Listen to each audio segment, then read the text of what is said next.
এই রে এতগুলো কাঠপিস কই খেয়ে একটু দেখি তো। হ্যালো, এই তুই আমার কাঠপিস গুলো চুরি করে খেয়ে নিচ্ছিস নাকি রে? কই না না বাবা, আচ্ছা আমি একটু পরেই বাড়িতে আসছি। এই রে কি করি এখন?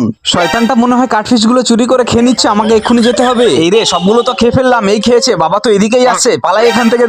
দেখি আমাকে একটা উপায় বার করতেই হবে। কাকা আমার বাবাকে একটু থামাও।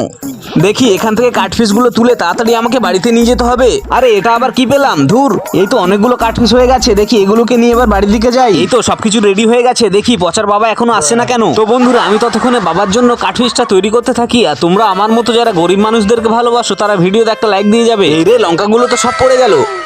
আরে ওই তো পচার বাবা আসছে। ও পচার বাবা এদিকে এসো। আরে কি ব্যাপার মদনা, এতগুলো খাবার কি আমার জন্য? হ্যাঁ এগুলো তো সব তোমার জন্য অর্ডার করেছি আমি, খেয়ে যাবে সবগুলো। এই যে আমার একটা কাজ মনে পড়ে গেছে, আমাকে এক্ষুনি যেতে হবে। আরে যেও না বলছি, দাঁড়াও। এই রে তাড়াতাড়ি করতে হবে আমাকে, না হলে বাবা এসে দেখবে আমাকে আজকে খুব পেঁদাবে। এই তো এবার বয়েমের ভিতরে তাড়াতাড়ি ঢুকিয়ে দিই দেখি। এই রে মনে হয় বাবা চলে এসছে তো। আরে বাবা তুমি চলে এসছো?